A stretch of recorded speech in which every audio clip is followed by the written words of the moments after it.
Okay, more action here last week. 40, 50 people come and go. I haven't been here for a long time. Bernard Richard, bless his soul. But anyway, how you doing? Pretty good. It's a beautiful day. Beautiful day. And your name is? Charles Murray. And you're? The Ombudsman of New Brunswick. The new Ombudsman. Yep, since the middle of July. Middle of July. I've been so busy, I totally forgot to even blog you. I forgive you. Okay, thank you. And by the way, I owe you a apology. I said you were 100% useless, but you said you were 99. I asked you if you would move from totally useless to 99% useless. Yeah. I didn't say I was 99, but I was asking you to give me 1% possibility. Okay, but we'll get into that later. I was shocked by how many people, when I was here last week, nobody knows. By the way, I'm not kissing ass, but they spoke highly of you. They said the meeting went good. I said, he's a psychiatrist. Yes, of course it's good. He's a good listener, but blah, blah, blah. We'll get to that later. Who's Charles Murray? Nobody knows you. Well, that might be a good thing. I met you 20 years ago. 20 years ago, sure. When I was filling in at the radio station, you were one of our regular callers on Talk of the Town. Good old Gary McDonald. The good old days. Yeah. They don't have no more talk shows no more. Very few, and when they do, they tend to be regional, not just in one city anymore. I know. Yeah. We need that. Yeah, we do. So what did Charles Murray been doing the last 20 years? You live in St. John? Well, I grew up in the Kingston Peninsula, and then I worked in St. John for years, and I think... Doing what? Well, I was a lawyer by training. Okay. I have no psychology training. No, but a lawyer. But after that, I guess after the worked at the radio station, I went overseas, worked overseas for 3 years. That's right. And you were where? In Japan. In Japan? Yeah. Okay, yeah. And then I came back here and started working in the civil service of the province of New Brunswick. So that would have been 1999. Started out in Department of Justice, and then in the Department of Health. And then the last thing I did before this was I worked on the Electoral Boundaries Commission. That's right. Did you run for political office? Yeah. That's what I thought. Yeah, back in 91, that was the Corps. Remember the election that the Corps won, I think, 8 seats or something like that? Yeah. It was that one. It was that one. Yeah. You ran for which party? I ran for the Conservatives, yeah. Where, St. John? In Kings County. Kings County. They used to call it Kings Center. I guess they call it Kings Center again now, but the riding's totally different. Was it Dennis Cochran the leader? Dennis Cochran was the leader, yeah. Oh, my God. I'm getting... That's a long time ago now. We're getting old. That's like 4 or 5 leaders ago now. Oh, boy.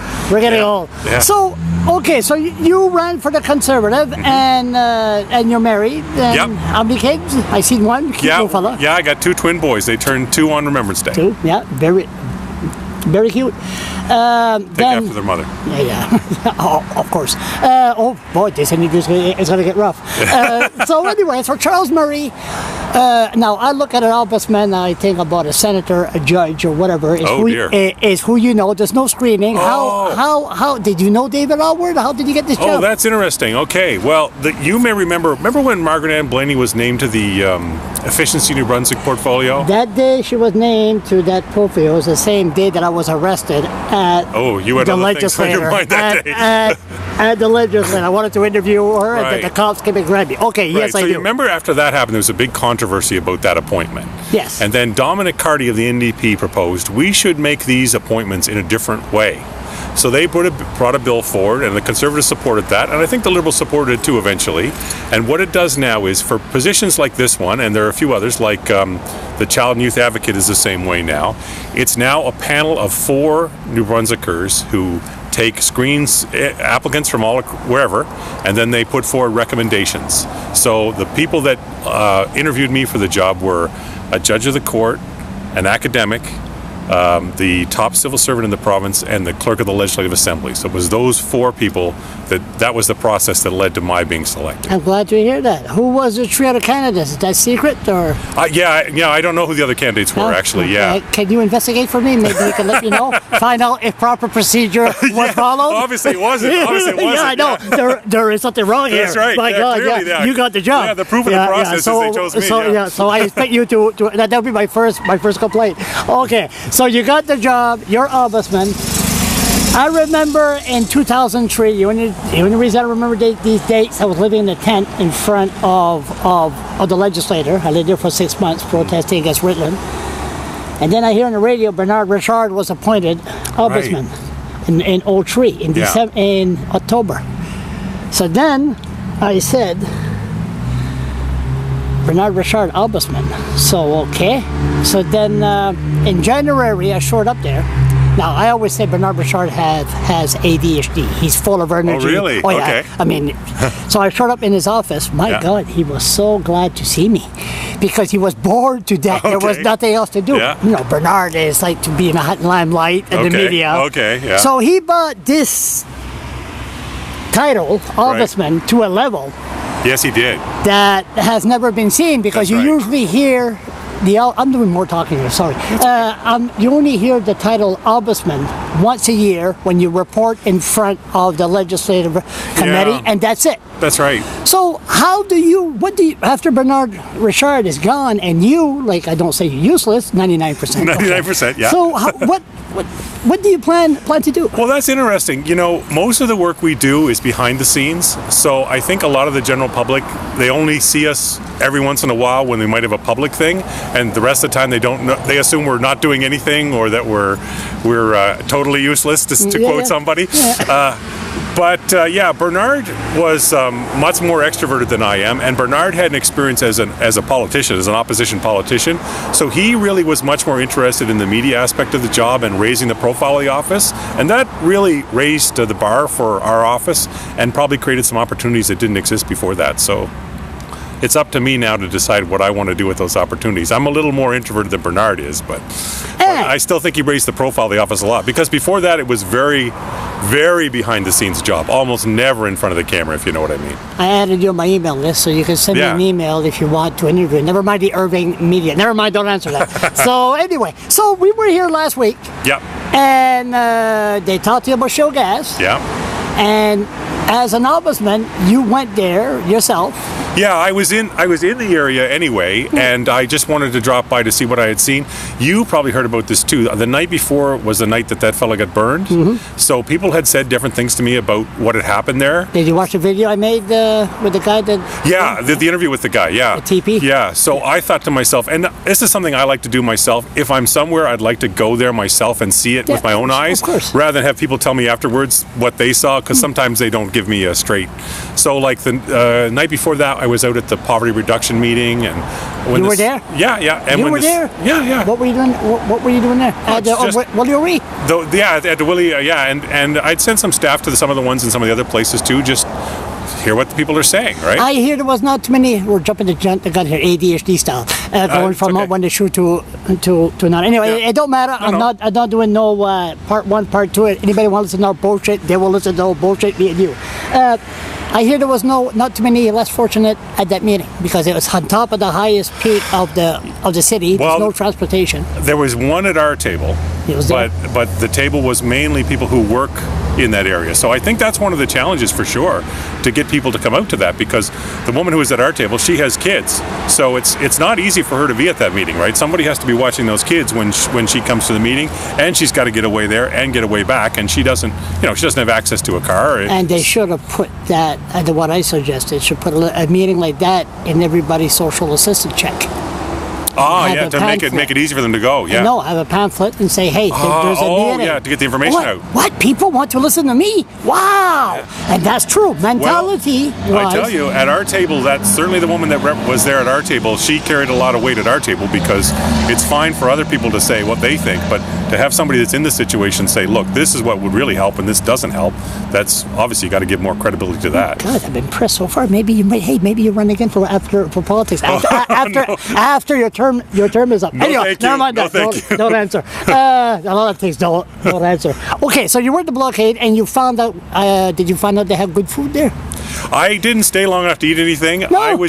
I had 3 other meetings that day, so we just wanted to swing by and see what the mood was there. It's not what you expected. You expected maybe protesters, warriors, dirty. You hear lots of things, so it's nice to go with your own eyes and assess with your own eyes. Nice people there. Mood was really quiet when I was. Now I know that different people can get worked up at different times, but when I was there, it was just like a nice gathering, almost like a nice camping trip. Please, have you already sat down at a circle, at a native circle?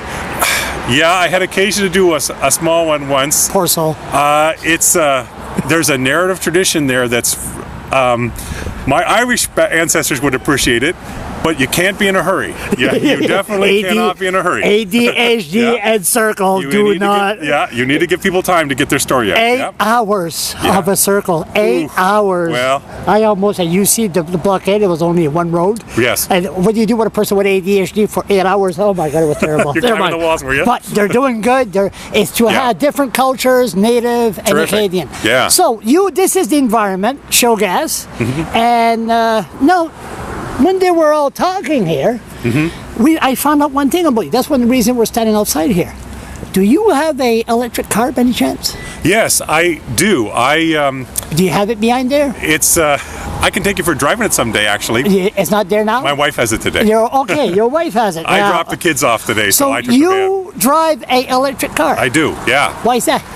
Well, for a couple of reasons. One is I think it's the cheapest car to run, so it's the best deal for the taxpayers. The second is that it has no tailpipe emissions. It's when you're driving that car in and out, there's nothing coming out the tailpipe. No pollution, no greenhouse gases, nothing like that.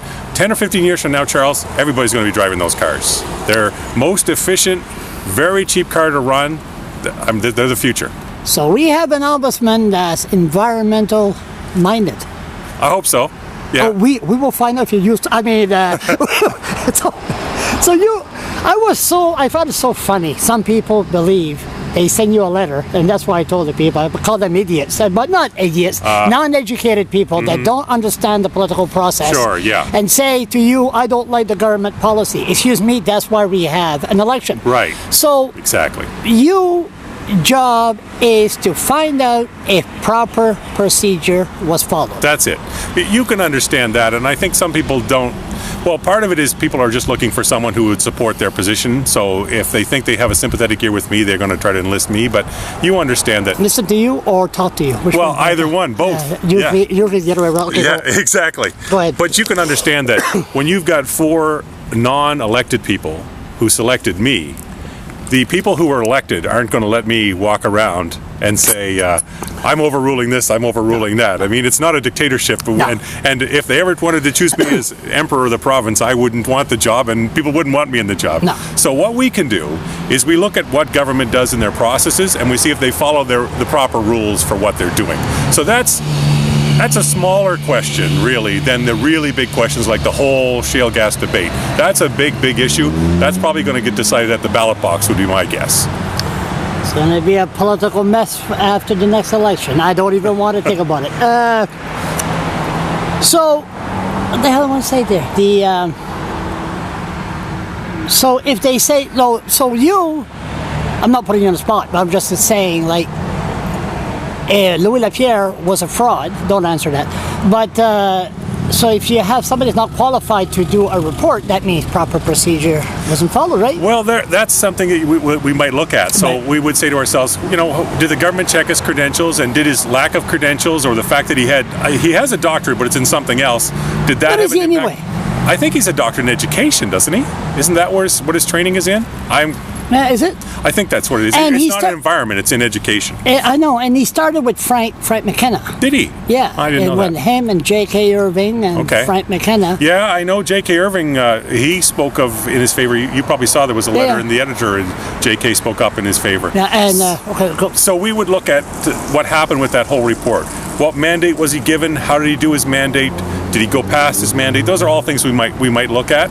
And at the end of that, we might make recommendations to government that would say, when you do reports like this, maybe you should change this or that. I don't know, because we haven't even started down that road yet. We're still trying to understand what the nature of the complaint is, but we'll see where that goes. How many staff you have working here now? We've got 10. 10? Yeah. And it used to be just 1 and 1, I think. Or maybe 2? Before Bernard. Oh, way back when. I think the office was maybe 5 or 6 before Bernard. But even now, like you compare with Saskatchewan. Saskatchewan has little over 1 million in population, and their office has less responsibilities than ours does, and they've got 25. So we've got a small office compared to other provinces, but what can I tell you? We do the best we can with what we got. Your term is 5 years? 7 years.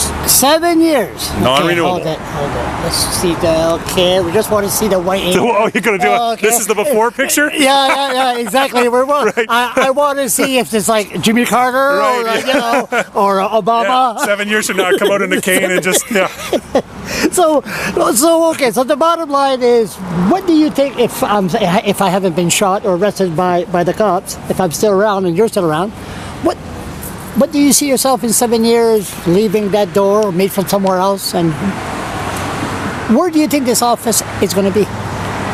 Wow, that's a great question. My goal for the office is that over the next 7 years, we'd be known for being independent and fearless and being intelligent in how we approach the debate. So the legacy of the next ombudsman after me, they'll have to build that. But Bernard Richard gave us a foundation, gave us a public profile, and built some staff and some capacity. And so I guess it's up to me now to take that from that part to the next step, and then someone will take it after that. So we'll see. Good luck. Always good to see you. Merci.